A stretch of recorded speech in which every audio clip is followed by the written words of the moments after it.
guys, we are here in the mountain. We are going to Jabal Arbaim.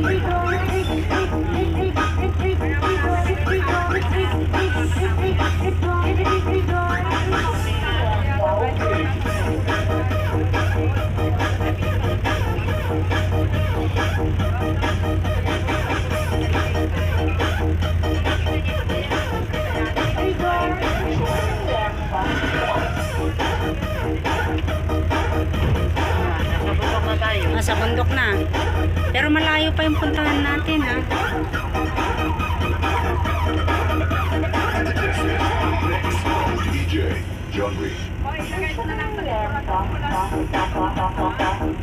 Di ba kayo sasayaw? Sobrang init kasi. Oo nga. Napawisan din.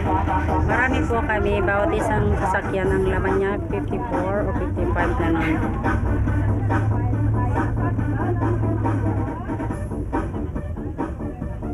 Ito po yung kasiyahan ng mga OFW dito sa Lebanon.